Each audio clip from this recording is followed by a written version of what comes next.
बरकोली आचार नाटी ही शुणला बेलू पिलादिनर से स्कूल बेलर गेट पाखे धरी पाचियारे बिकुवा बुढ़ी मौसी कथा मन पड़ जाऊँ ना। तो चलतु पिलादिनर से स्मृति को ताजा करने आज बनवा खट्टा मिठा बरकोली आचार। नमस्कार, मु रश्मिता मो चैनल आपण मानक बहुत बहुत स्वागत करुच्ची। आज बरकोली आचार रेसिपी रे मु बहुत सारा टिक्स आउ टिप्स कही, तो से भिडटी को लास्ट पर्यटन देखा अनुरोध।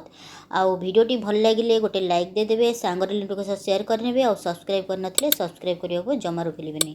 तो चलतु आरंभ करवा आज बरकोली आचार रेसिपी। यही बरकोली आचार रेसिपी तैयारी करने मुझे गोटे किलो बरकोली नहीं। बरकोली गुड़ी को मु आगरू 2 थर पानी रे भल पानी रे सफा पानी रे धोई नौची। एटा मोर थर्ड टाइम धोइबार। सबु बरकोली गुड़िक धोई सारापर मुझे गोटे ये छंकार रखी नहीं तार पानी सारा निगिड़ी जावाई। सबू पानी निगिड़ी गलापर मुझे गोटे काच बाउल को ताकू बाहर करनेली।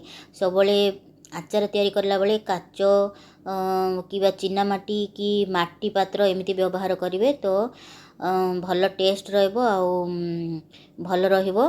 तो सब बरकोली गुड़िक बर्तमान मु लुण 2 चमच आउ हलदी पाउडर पकई नौची।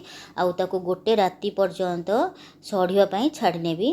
फल से लुण आउ हलदी बरकोली रे सब जरिबो। आउ जहाँ बरकोली पानी थिबो सबू निगिड़ी जीवो। निगिड़ी बहुत टेस्टी लगे। टिके जुआ हो गले बरकोलीटा आचार कला बेले ना बहुत टेस्टी लगे। तो यहाँ को मु सब मिक्स करनेली। आउ यहाँ को ढांकी नवा गोटे राति पर्यंत ताकू जोईवाई छाड़ नवा। गोटे राति पर देखो मुझे थाली रे अजाड़ नहीं आउ ताकू नवा मु छात उपरे सुखे नेबी। छात उपरे भल खरा आसुची तो सेतिपई मु छात उपरे भल खरारे सुखे नवा। एही भलिया खरारे सुखे नेबे 2 दिन। 2 दिन रु अधिका सुखेबेनी। जदि 2 दिन रु अधिका सुखेबे ना बरकोली गोटे चेमड़िया चेमड़िया हो भल लगे। आउ एमती पूरा लाल लाल होगी सुखीगला नहीं आसबे। आउ तार जो झेंटी गुड़िक बाहर करने ये मुझे सबू बरकोलीर झेंटी बाहर कर नौची। आउ सबू बरकोली गुड़िक एमती टिके फटेगी देखने तो जानीपर कि कौ बरकोली जदि पोकड़ा होता बाहर करने। आउ एमती फटेवा द्वारा कौन हम ना जिते आम आचार करवा से भितर को गुड़र पानी आउ मसला सब जाकि जुसी होगी बहुत टेस्टी लगे। आउ ए मिसेवाई टिके तेंतुली नहीं। तेंतुली मुझे 30 ग्राम खंडे नहीं। आउ तेंतुलीटा को मुझे अर्ध घंटा आगु गरम पानी रे भिजी रखी ताकू भल भाव चकटी नेबा। आउ तार सब मंड सब बाहर करनेबा। बरकोलीटा ये मोर मिठा बरकोली अच्छी आउ से मुझे 30 ग्राम नहीं। जदि आपनकर खट्टा बरकोली थी तो आहरी भी कमेकी आप नहीं पारे। आउ बरकोलीर क्वांटिटी भी मोर कम अच्छी। ये कोलीर क्वांटिटी आउ टेस्ट को देखिकी तेंतुली नेबे। आउ मसला रे नहीं मु पंचफुटण 3 चमच नहीं।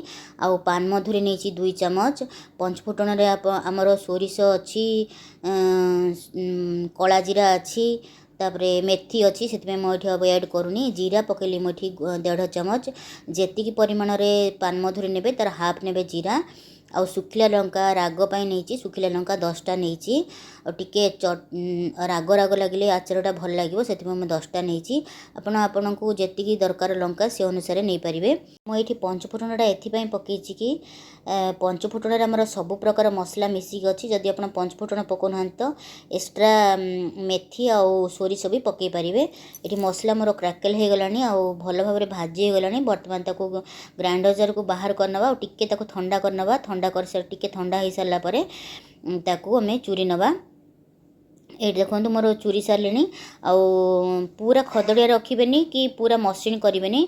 टिके टिके दर दर कोर्स टाइप रखिकी ताकू आप मिक्स करेंगे ग्राइंडिंग करने। आउ ये मु गुड़ पागपाई ये टिके पानी नेली। जेहेतु गुड़टा ये मोर टिके बड़ बड़ टेला टाइप अच्छे टिके पानी नेली। जदि आप जो पानिया गुड़ आसे जदि सेटा जदि नौथिबे तो पानी किसी आवश्यक नहीं। आउ मोर गुड़ देछि मु एठी हाफ केजी रु अधिका गुड़ देछि माने 3 पा खंडे गुड़ देछि। ଆଉ ଗୁଡ଼ ଟିକେ ମେଲ୍ଟ ହେଇସାରିଲା ପରେ ଯେଉଁ ତେନ୍ତୁଳି ମଣ୍ଡ ଆମେ ବାହାର କରି ରଖିଥିଲେ ତାକୁ ଦେଇନେଲେ। ତେନ୍ତୁଳି ମଣ୍ଡଟା ପକାଇବା ଦ୍ୱାରା କ'ଣ ହେବ ନା ଆଚାରରେ ବହୁତ ବଢ଼ିଆ ଟେଷ୍ଟ ଲାଗିବ, ଖଟା ମିଠାର ଗୋଟେ ବାଲାନ୍ସ ଆସିବ। ଆଉ ଟିକେ ହଳଦୀ ପାଉଡ଼ର ପକାଇ ନେଉଛି କଲର୍ ଆସିବା ପାଇଁ, ଆଉ ଟିକେ ଲୁଣ ଦେଇ ଦେଉଛି କାହିଁକିନା ଗୁଡ଼ ପଡ଼ିଲା ତେନ୍ତୁଳି ପଡ଼ିଲା, ତ ସେଥିପାଇଁ ଟିକେ ତେନ୍ତୁଳି ପକାଇ ନେଉଛି, ସରି ଲୁଣ ପକାଇ ନେଉଛି। ଆଉ ଏଇଠି ମସଲାରେ ମୁଁ ଟିକେ ହେଙ୍ଗୁ ପକାଇ ନେଉଛି। ଆଉ ଏ ଆଚାରରେ ମୁଁ ଜମାରୁ ତେଲ ବ୍ୟବହାର କରିନି, ଯାହାଫଳରେ କି ଆପଣ ପୂଜା ଦିନରେ ମାନେ ଉପାସ ଦିନରେ ବି ଖାଇପାରିବେ ଅରୁଆ ଖାଇଲା ବେଳେ। ଆଉ ଏଠି ଦେଖନ୍ତୁ ଏମିତି ଗୋଟେ ତାର ହେଲା ପର୍ଯ୍ୟନ୍ତ ଗୁଡ଼ଟା ପାଗ କରିବେ। ବେଶୀ ଯଦି ପାଗ କରିଦେବେ ତ ଟାଣ ଟାଣ ହେଇଯିବ ଆଚାର। ତାପରେ କୋଳି ଯେଉଁ ରଖିଥିଲେ ଆମେ ସବୁ ବାହାର ତାକୁ ସବୁ ପକାଇ ନେବା, ଆଉ ତାକୁ ଭଲ ଭାବରେ ସ୍ଲୋ ଫ୍ଲେମ୍ରେ ତାକୁ ଭଲ ଭାବରେ କୁକ୍ କରିବା।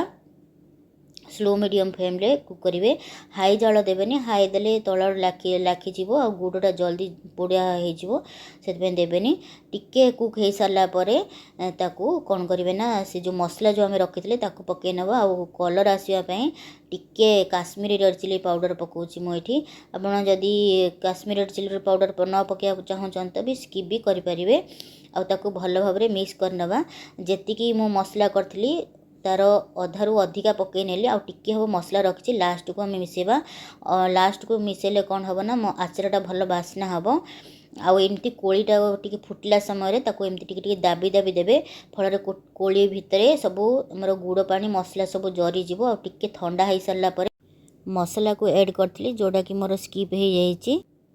ଏଠି ଦେଖନ୍ତୁ ଏଇଭଳିଆ ଆଚାରଟା ଆମର ରହିବ। ଆଉ ତାକୁ ପୁରା ଥଣ୍ଡା ହେଇସାରିଲା ପରେ ତାକୁ ଆମେ ଗୋଟେ ବାଉଲ୍ରେ ବାହାର କରି ନେଇଛି ମୁଁ ଏଠି, ଯେଉଁଥିରେ ମୁଁ ଆଚାର ରଖିବି। ଏମିତି ଚିନା ମାଟିର ଗୋଟେ ବାଉଲ୍ ଥିଲା ମୋ ପାଖରେ, ତା ଭିତରେ ରଖିଛି। ଆପଣ ଚାହିଁଲେ ବୋତଲରେ ବି ରଖିପାରିବେ।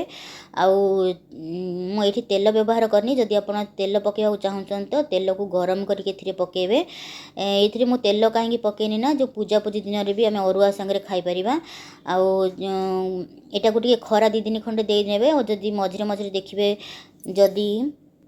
ବର୍ଷା ଦିନ ଆଡ଼କୁ ଯଦି ଟିକେ ଧଳାଳିଆ ହେଇ ଆସୁଛି ତ ଟିକେ ତେଲ ପକାଇ ନେଇକି ଟିକେ ଖରାରେ ଦେଇନେବେ, ତାପରେ ଟିକେ ତେଲ ପକାଇକି ରଖିନେବେ।